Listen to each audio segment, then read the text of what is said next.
a scene of Supernatural that is close to you for some reason?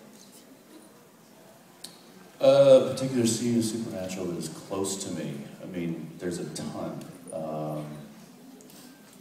You know, there's emotional ones, there's funny ones, there's... Maybe, I don't know, something that reminds you of your life and that you find interesting or difficult to shoot?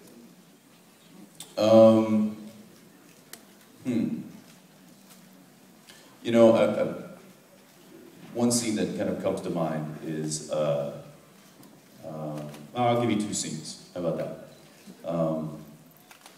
The scene in the end when Dean is talking to future Dean.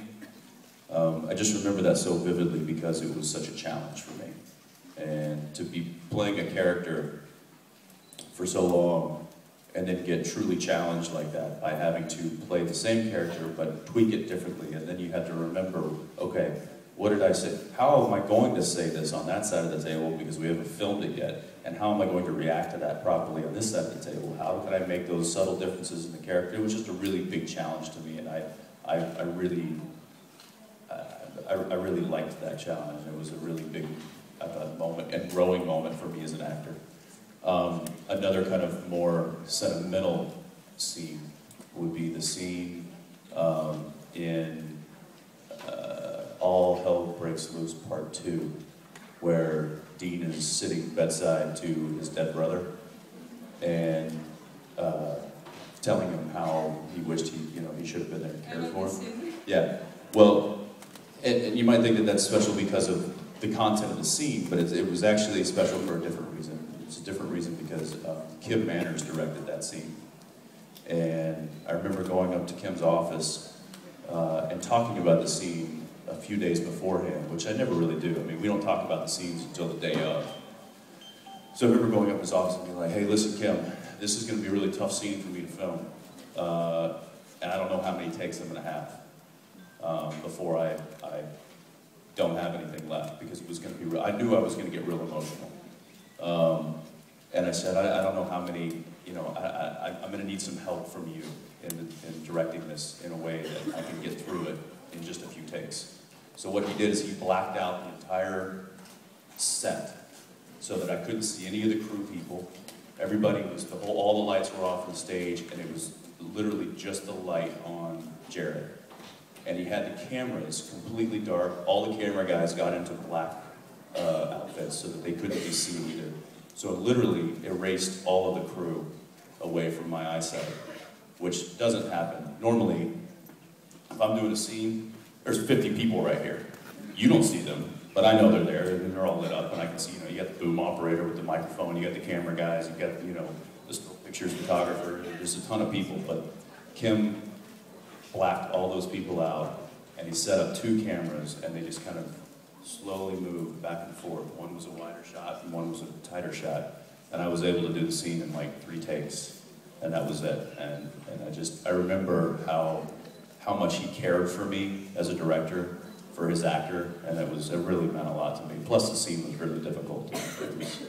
You did it also. Thank you. Thank you very much.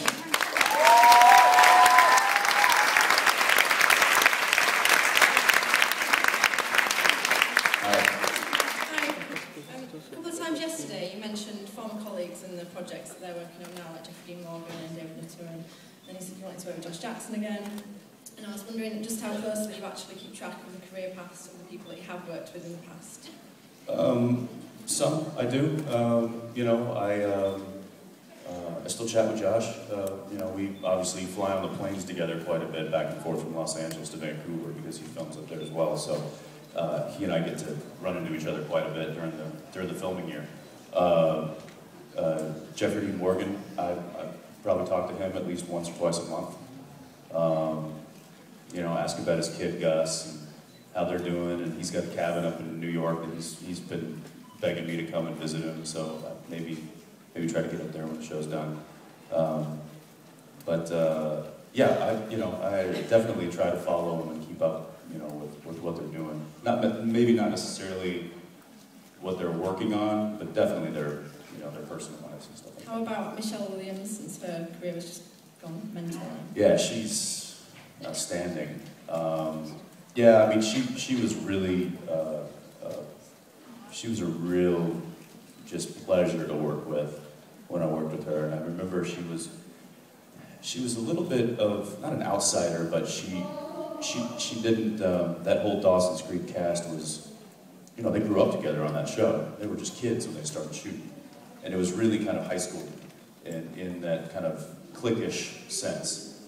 But Michelle was kind of her own, kind of went to the beat of her own drum. And she didn't really, you know, fraternize too much and do the gossip thing, and which I respected. And she kind of kept me at an arm's distance there when I first started working with her. And I was like, that's cool, I respect that. You know, she doesn't need to like make me feel all happy and welcome and stuff. And we're professionals and we're here to do a job, and we'll do a job, and we work well together. And I'll never forget, after a few episodes of working together, she's like, okay, I'm ready to take you out. And not like on a date, just like, okay, like, I'm ready to show you the town and be your friend. I was like, oh, okay, sweet. And she was like, meet me at this coffee shop, you know, tomorrow afternoon. I was like, all right, I'll be there.